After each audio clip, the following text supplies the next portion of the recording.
नमस्कार दोस्तों, आप सभी लोगों का हार्दिक स्वागत है मेरे YouTube चैनल पे।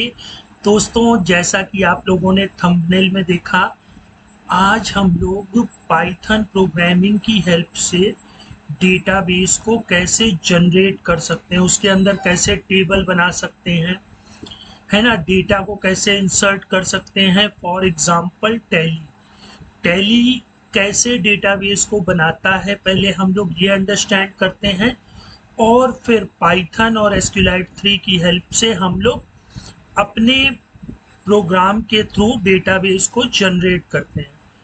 तो दोस्तों, आप लोगों ने देखा होगा कि जब हम लोग टैली में कोई भी कंपनी क्रिएट करते हैं तो सबसे ऊपर आप लोग ये देख रहे हैं कंपनी डेटा पाथ, है ना। मतलब आपको अपने कंपनी का डेटाबेस कहाँ पर रखना है, पूछा जाता है कि नहीं पूछा जाता है दोस्तों। अच्छा, एक चीज और देखिएगा, यहाँ पर क्या है कि ये मैंने एक एम्प्टी फोल्डर लिया है। दिस फोल्डर इज एम्प्टी, ठीक है। अब इस फाइल पाथ को मैंने क्या किया, आप लोग भी एक एम्प्टी फोल्डर ले लीजिएगा, फिर उसके बाद इस फाइल पाथ को यहाँ से कॉपी कर लीजिएगा, ठीक है। आप लोगों ने, बहुत से लोग ये जानते होंगे कि भैया पहले तो फोल्डर एम्प्टी रहता है, लेकिन जब हम लोग कंपनी क्रिएट कर लेते हैं तो वहां पर एक फोल्डर बन के आ जाता है। अभी हम लोग इसको अंडरस्टैंड कर लेते हैं। तो देखिए, ये जो कंपनी डेटा पाथ था, यहाँ स्पेसिफाइड पाथ में हमने उसी डेटा फोल्डर का पाथ यहाँ पर पेस्ट कर दिया, ठीक है। और इसके बाद कंपनी का नाम, उसका स्टेट, एड्रेस, ये सारी चीज़ें हम लोग फिल कर देते हैं। और जैसे ही इसको एक्सेप्ट कराते हैं, मतलब जैसे ही इसको सेव करते हैं, तो हमारा ये डेटाबेस जो यहाँ पे था वो एक फोल्डर जनरेट कर देता है। इसको कहते हैं दोस्तों डेटाबेस। तो डेटाबेस एक घर समझ लीजिए, एक जो मकान होता है, फिर वहाँ लोग रहते हैं, उसके अंदर चीज़ें रखी जाती हैं। तो जो एक घर होता है या जो मकान होता है, उसको हम लोग डेटाबेस बोलते हैं। फिर उसके अंदर जो चीज़ें रहती हैं उनको टेबल बोलते हैं, ठीक है। तो जैसे टैली में हम लोग कंपनी बनाते हैं तो ये डेटाबेस जनरेट हो गया। फिर इसी डेटाबेस के अंदर टेबल, जो कि लेज़र की, ग्रुप की, वाउचर की, एम्प्लॉय की, हम लोग एम्प्लॉय क्रिएट करते हैं, कॉस्ट सेंटर की, कॉस्ट कैटेगरी की, हर एक की एक ब्लैंक टेबल यहाँ पे जनरेट हो जाती है। सॉरी दोस्तों। अब देखिए, डेटाबेस के स्ट्रक्चर को समझिए। सबसे पहले तो हमें एक ब्लैंक डेटाबेस बनाना होता है, ठीक है, जहां पर वो फाइल पाथ सॉरी दोस्तों।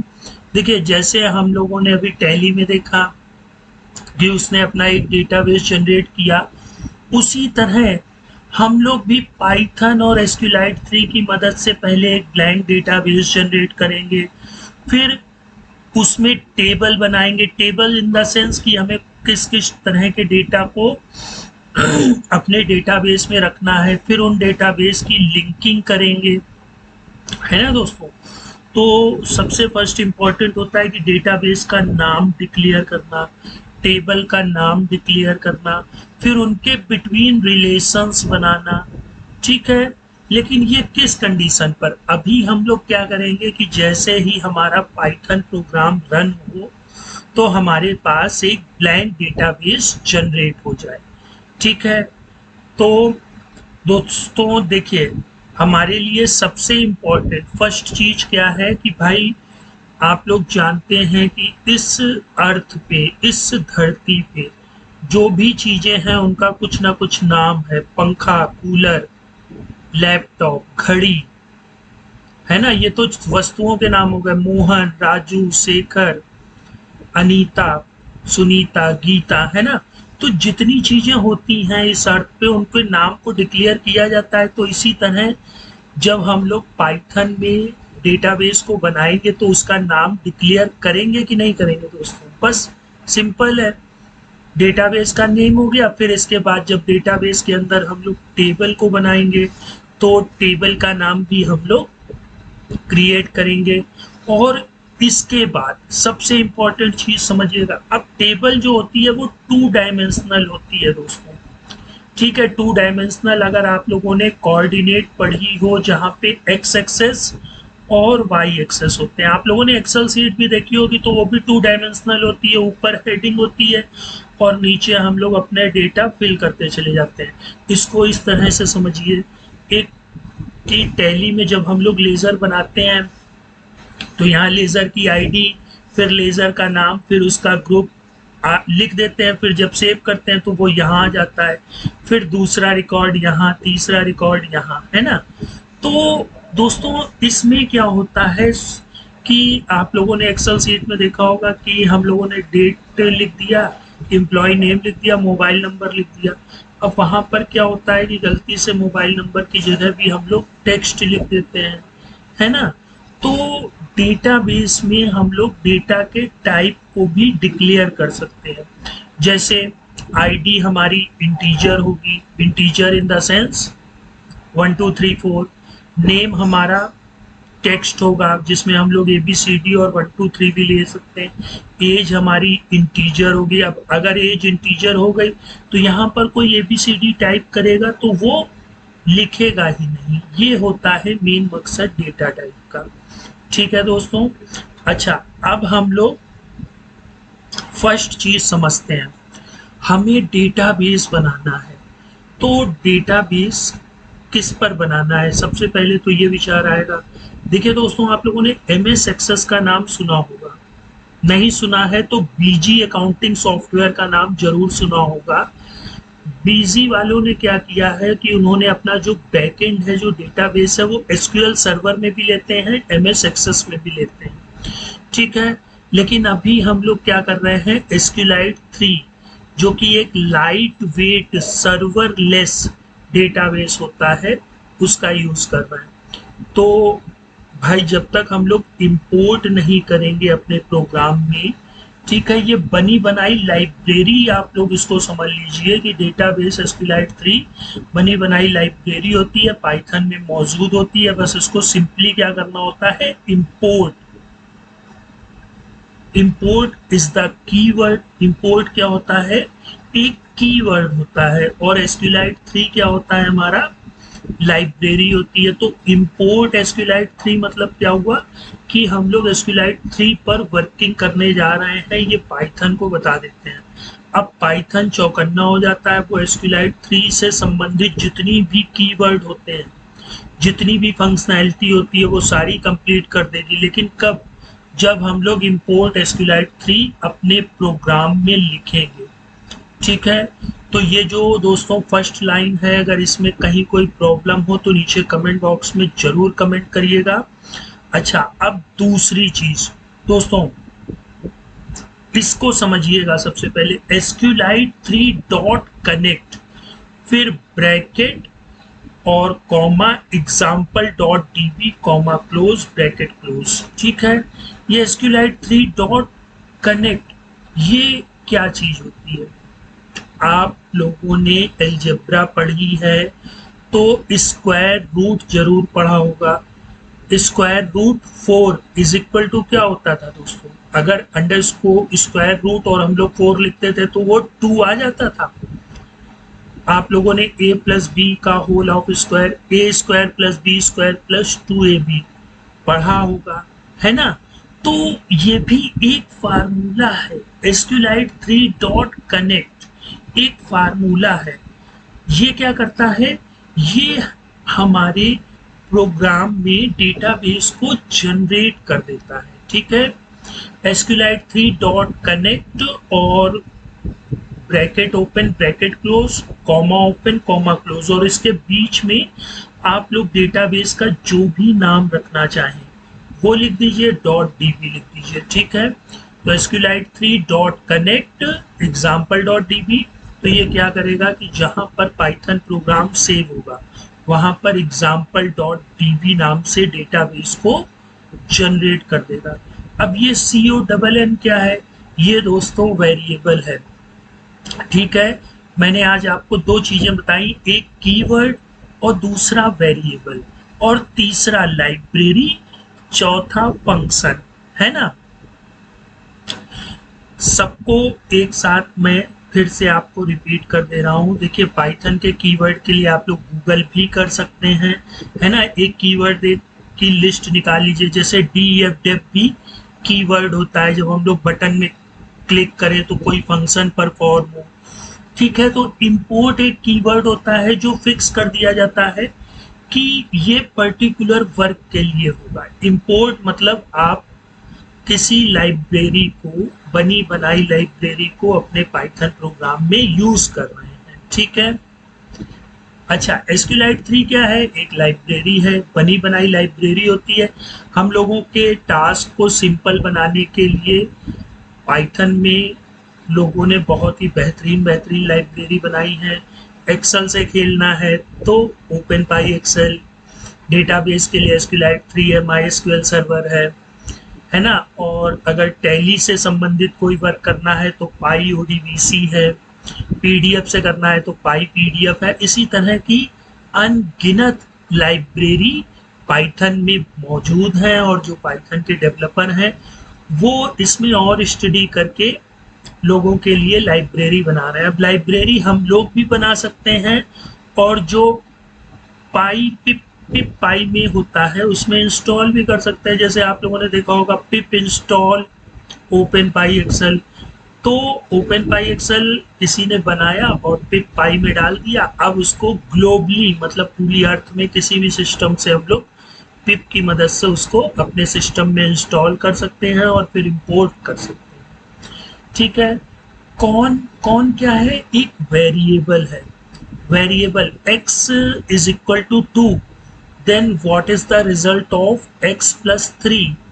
x plus 3 is equal to 5 because x is equal to 2। तो हम लोग मान नहीं लेते हैं कि माना x बराबर 6, माना y बराबर 2, तो यहाँ पे हमने कौन ले लिया। अब जरूरी नहीं हम कौन ही लें। ठीक है, तो कॉन्नेक्ट के से मैंने छोटा सा ले लिया, आप यहाँ x भी ले सकते हैं। x is equal to SQLite 3 dot connect, ये फंक्शन है भाई। इसका मेन काम क्या होता है कि अगर आपके सिस्टम में डेटाबेस, इस नाम का डेटाबेस नहीं होगा तो वो डेटाबेस को जनरेट कर देगा। ठीक है, अभी टेबल नहीं बनाएगा, डेटाबेस जनरेट कर देगा। और फिर सबसे लास्ट में कॉन डॉट क्लोज, ठीक है, ये उस कनेक्शन को फिर क्लोज कर देगा। दोस्तों, ये 3 लाइन का कोड है, और क्लोज भी हमारा एक फंक्शन है।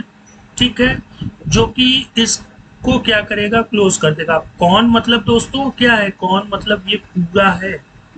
ठीक है, चाहे कौन कहो चाहे ये कहो, जब हम लोग मानते नहीं थे कि x बराबर 6, तो चाहे 6 कहो या x कहो, दोनों आपस में क्या है, इक्वल है। ठीक है, तो दोस्तों अब हम लोग इसको पाइथन प्रोग्राम में भी करके देख लेते हैं। और एक चीज़ मैं आप लोगों से कहना चाहूँगा कि अगर ये चैनल अच्छा लग रहा है तो दोस्तों के साथ शेयर करें, चैनल को सब्सक्राइब करें। अब हम लोग चलते हैं अपने पाइथन प्रोग्राम में। देखिए, मैंने सबसे ऊपर इंपोर्ट SQLite 3 लिख लिया है। ठीक है, ये मैं VS कोड का यूज़ कर रहा हूँ, और मेरी जो 1.py फाइल है वो मेरी यहाँ डेटाबेस में सेव है। ठीक है, 1.py। इसमें सबसे पहले देखिए मैंने इंपोर्ट SQLite 3 लिया, फिर ये हैश का सिंबल मतलब होता है comment. Comment in the sense मतलब हर प्रोग्रामिंग लैंग्वेज में कुछ ना कुछ सिंबल से हम लोग कमेंट दे देते हैं। कमेंट का यूज़ इसलिए होता है कि हमने इसके नीचे ये जो लिखा है इसका क्या मतलब है। ठीक है, इसको पाइथन प्रोग्राम रीड नहीं करेगा, जिसके भी आगे अगर हैश का सिंबल है उसको पाइथन प्रोग्राम रीड नहीं करता है। अब देखिए, कनेक्ट टू अ डेटाबेस और create one if it does not exist, मतलब या तो डेटाबेस से कनेक्ट कर दो या फिर डेटाबेस ना हो, एग्जिस्ट तो क्रिएट कर दो। भाई कनेक्ट करेंगे तभी तो डेटा भेज पाएंगे। तो ये जो कनेक्ट SQLite 3 डॉट कनेक्ट का फंक्शन होता है, ये जब हम लोग GUI फॉर्म बनाए, अब देखिए हम लोग तो यहाँ पाइथन में है, डेटाबेस कहाँ जनरेट होगा, यहाँ जनरेट होगा, है ना।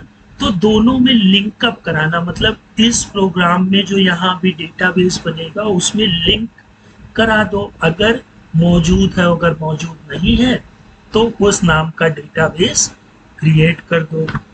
ठीक है, फिर क्लोज द कनेक्शन, इसके बाद फिर कनेक्शन को क्लोज कर दो। ठीक है, अपना वर्क होने के बाद कनेक्शन ऑटोमेटिकली क्लोज हो जाएगा। अब देखिए दोस्तों, यहाँ पे example.db नाम से कोई फाइल है नहीं है, हम अपने प्रोग्राम को रन करते हैं। ठीक है, ये रन हुआ, एग्जीक्यूट हो गया, और ये देखिए example.db हमारे पास डेटाबेस आ गया। इसको आप शिफ्ट डेल से डिलीट कर देते हैं। ठीक है, अब देखिए दो ही फाइलें हैं, यहाँ आ जाते हैं। अब example.db की जगह हम लोग टैली लिख लेते हैं। ठीक है, TALLY, tally.db। अब जरा और दोस्तों, ये जो व्हाइट कलर का बिंदी दिख रहा है, इसका मतलब ये प्रोग्राम सेव नहीं है। कंट्रोल एस मारेंगे तो अब बिंदी गायब हो गई, मतलब हमारा प्रोग्राम सेव हो गया। अब दोबारा से जब आप इसको रन करेंगे, अभी भी देख लीजिए tally.db नाम से डेटाबेस नहीं है, रन हुआ, एग्जीक्यूट हो गया, और tally.db हमारे पास डेटाबेस की फाइल आ गई। ठीक है दोस्तों, इसको अगर आप ओपन करना चाहते हैं, ठीक है, वैसे तो पाइथन प्रोग्राम में जब हम लोग टेबल के डेटा को व्यू करेंगे तो वो देख सकते हैं, लेकिन अगर आपको वैसे व्यू करना है तो मैंने इसके लिए आप लोगों को SQDB ब्राउजर SQLite ये बताया था दोस्तों। ठीक है, अब इसको ओपन कर लीजिएगा और यहाँ से ओपन डेटाबेस में आ जाइएगा। अब आपका जो डेटाबेस है वो यहाँ पे है, इसको कॉपी कर लीजिएगा और यहाँ पे पेस्ट कर दीजिएगा। और ये देखिए, ये DB की जितनी भी SQLite डेटाबेस फाइल होंगी, .db है ना, SQLite DB3, इसमें देखिए एक्सटेंशन क्या क्या होते हैं। .db भी लिख सकते हैं, बहुत लोग .SQLite भी लिखते हैं, और बहुत से लोग .SQLite3 लिखते हैं, .db3 भी लिखते हैं, है ना। तो सभी SQLite की ही बात करते हैं। अब TallyDB को जैसे ही आप ओपन करेंगे तो ये देखिए, ना तो टेबल है, ना इंडेक्स है, ना व्यू है, ना ट्रिगर्स है। ये सारी चीज़ें क्या होती हैं, हम लोग बारीकी से अंडरस्टैंड करेंगे। ठीक है, तो दोस्तों आज मैंने आप लोगों को टैली का डेटाबेस कैसे जनरेट होता है और पाइथन में हम लोग डेटाबेस कैसे जनरेट कर सकते हैं, ये सारी चीज़ें मैंने आपको बता दी हैं। अब इसमें कहीं कोई प्रॉब्लम होती है तो नीचे कमेंट बॉक्स में कमेंट जरूर करिए, तो मैं आपकी जो भी प्रॉब्लम्स हैं उनको सॉल्व करने की कोशिश करूँगा। अब दोस्तों, हम लोग नेक्स्ट टाइम मिलते हैं इसके पार्ट नेक्स्ट में, यानी कि पार्ट 8 में। उसमें हम लोग टेबल्स वगैरह को अंडरस्टैंड करेंगे, बनाना है ना, कैसे बनाते हैं। तो मेन फोकस, अगर आप लोग एक अकाउंटिंग सॉफ्टवेयर या डेटाबेस का किसी भी प्रकार का सॉफ्टवेयर बनाना चाह रहे हैं, तो सबसे पहले हम लोग डेटाबेस और उसके अंदर टेबल और उनको लिंक करना ये सीख लेते हैं। फिर हम लोग किंटर की हेल्प से GUI फॉर्म बना के डेटा को कैसे सेंड करते हैं, डेटा को कैसे रिट्रीव करते हैं, बस इतना ही काम है। टैली इतना ही तो करता है, और आज कितना पॉपुलर सॉफ्टवेयर है ना दोस्तों। लेकिन सिर्फ इतने काम को करने के लिए काफ़ी एक्सपर्ट लोग लगते हैं, है ना। तो दोस्तों, मैं आपको सिर्फ और सिर्फ गाइडलाइंस दे सकता हूँ, मैं आप लोगों से कोई प्रॉमिस नहीं कर रहा हूँ कि मैं आपको टैली जैसा बाखूबी सॉफ्टवेयर बनाना सिखा दूंगा।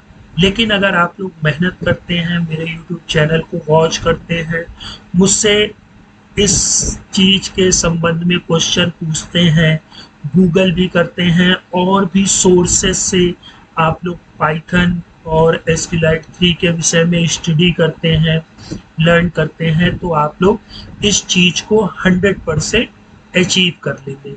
तो दोस्तों, अब इस टॉपिक को यहीं फिनिश करते हैं, नेक्स्ट टाइम मिलते हैं। गुड बाय दोस्तों।